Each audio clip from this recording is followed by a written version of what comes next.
Overthinking is not a personality trait. It is not a weakness of your will. It is a high-functioning survival algorithm that has become malignant. Your brain is not broken. It is working too well at a job that no longer exists. It treats a minor social slight with the same neuro-chemical urgency as a physical predator. Observe a subject lying supine in a darkened room at 2 a.m. The body is physically immobile, but the pupils are slightly dilated. The eyes track the rhythmic rotation of a ceiling fan, but they are not seeing the blades. They are mentally resimulating a 3-second pause, a pause that occurred in a conversation 72 hours ago. The subject's right index finger twitches against the bedsheet. This is a micromotor response to an imagined confrontation. The heart rate sits at 85 BPM. That is 20 beats higher than a true resting state.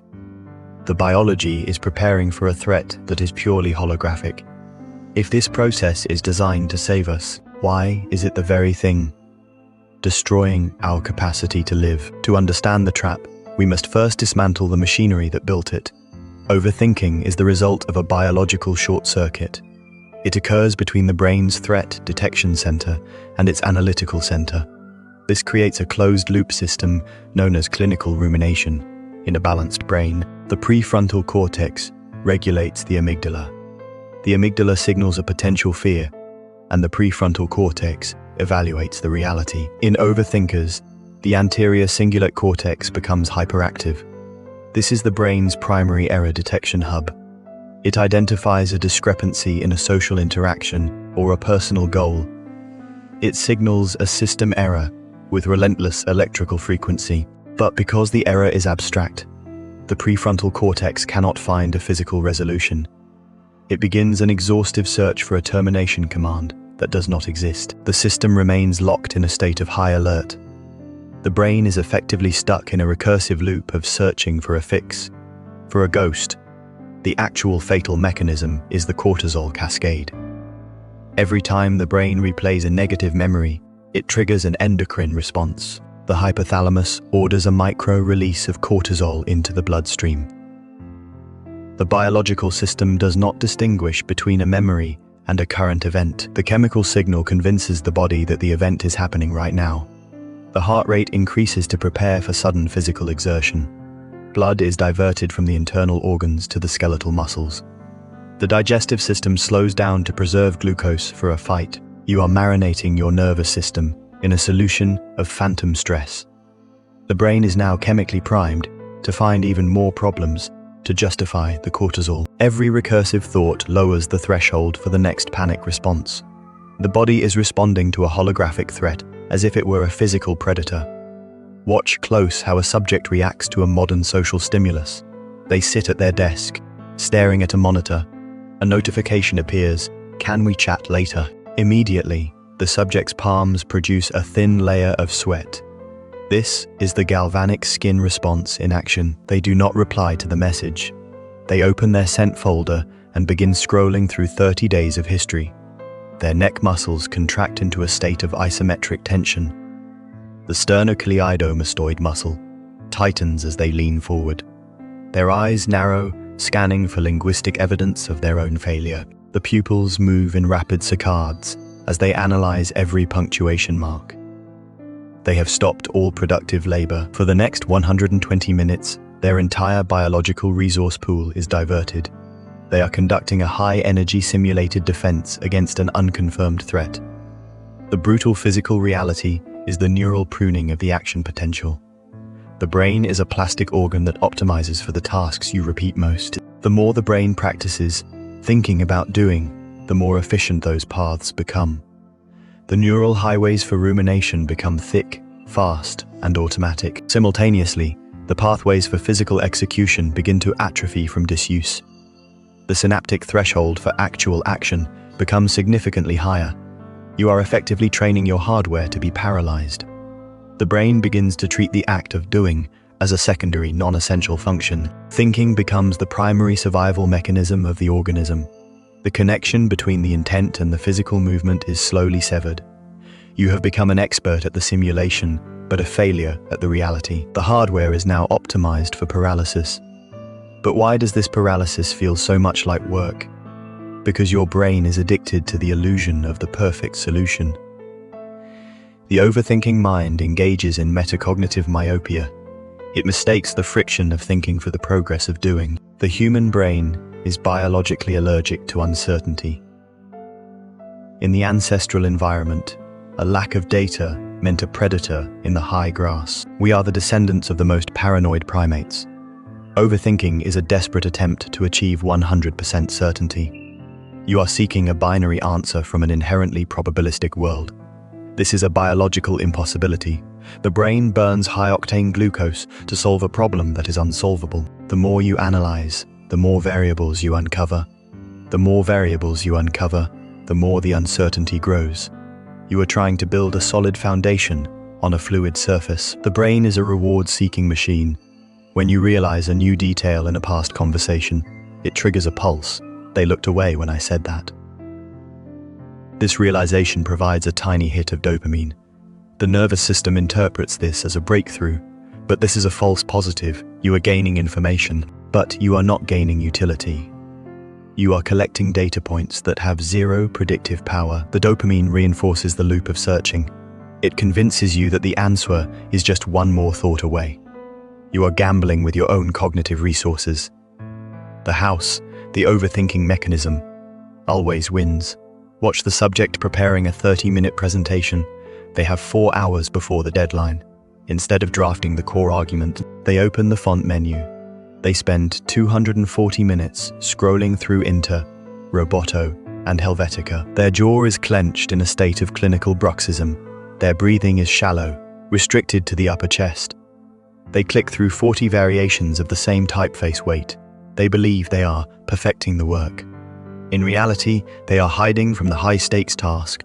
The aesthetic choice is a low-stakes refuge for the ego.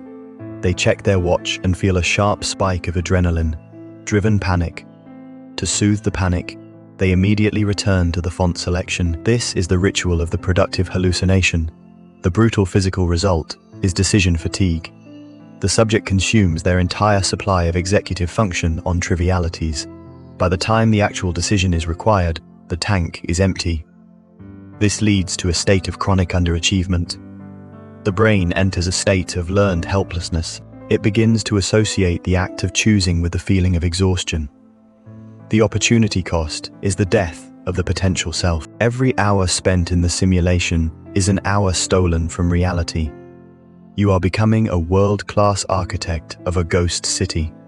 The machinery is running at maximum capacity, but the wheels are off the ground. This constant mental labor creates a terrifying side effect. You start to feel safer in the noise of the struggle than in the silence of the solution. For the chronic overthinker, peace is a dangerous signal. Your nervous system has hardwired hypervigilance to your sense of safety. The default mode network, or DMN, is the circuit active when you aren't focused on the world. In a balanced brain, the DMN handles daydreaming and healthy reflection. In the overthinking brain, the DMN is hyper, coupled with the salience network. This means even when you rest, your brain is aggressively scanning for problems.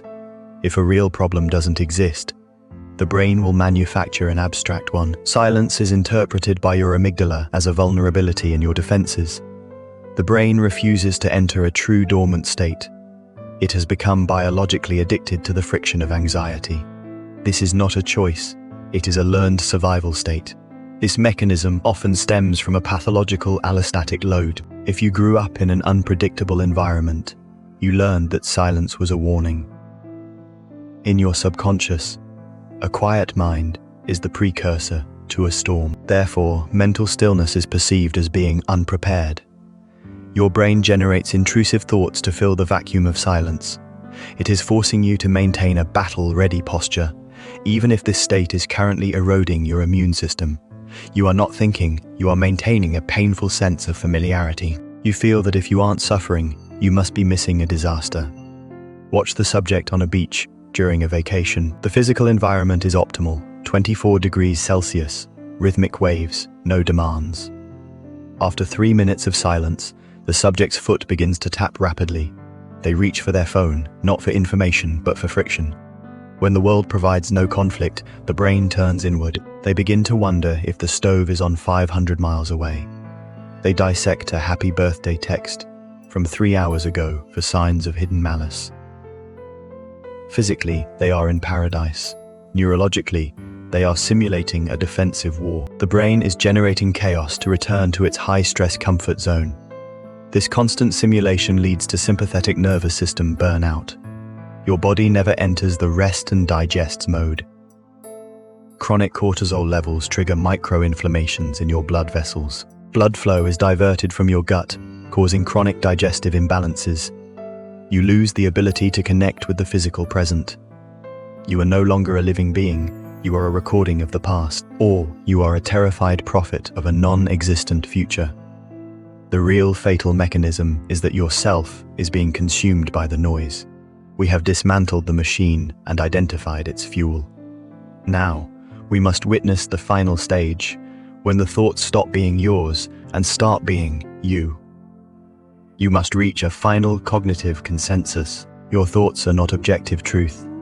They are merely protective noise, generated by a survival mechanism. The human brain is a prediction engine, not a window to reality. It would rather have you miserable and prepared than happy, and at risk. Overthinking is a heavy rusted suit of armor you have outgrown. It is still running at maximum defense in a time of peace. You must detach your core awareness from these biochemical reactions. You are not the biological entity staring in the mirror judging itself. You are the awareness, watching those electrochemical signals occur. When a loop starts, initiate the third-person protocol immediately. Force your brain to label the thought as a biological output. Stop saying, "I am worried about my job." Assert, "My brain is currently outputting a job security simulation." This linguistic shift has deep neurophysical consequences. It shifts activity from the amygdala to the prefrontal cortex. You are using your rational monitor to inhibit the limbic discharge.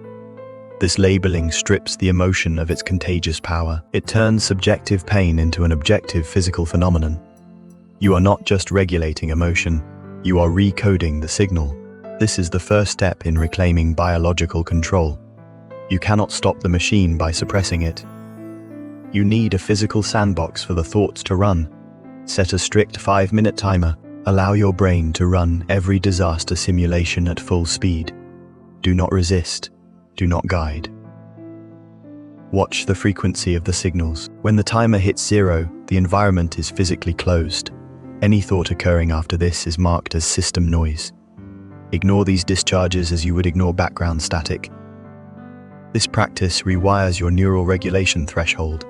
It teaches the brain that thinking is a tool, not a commander. When the logic loop locks, stop using logic to unlock it. You cannot solve a problem with the same level of consciousness that created it. You must use high-intensity sensory input to seize resources. Submerge your face in ice-cold water for 30 seconds. This triggers the Mammalian Dive Reflex. It forces the brain to pull resources from the default mode network. Blood and electricity are diverted to the somatosensory cortex. You are physically cutting the circuit of the loop. This is a hard reboot for your nervous system. It brings the organism back from abstract fear to physical reality. The actual fatal mechanism was mistaking the simulation for the world, but the brutal physical reality is this. Your mind was never your enemy. It was a loyal soldier, but it is still fighting a war that ended years ago. The machine requires a new command. If you are ready to stop living in the simulation, if you are ready to return to the room, subscribe. In the next session, we continue to dismantle the human machine. Don't miss the update. Your biology depends on it.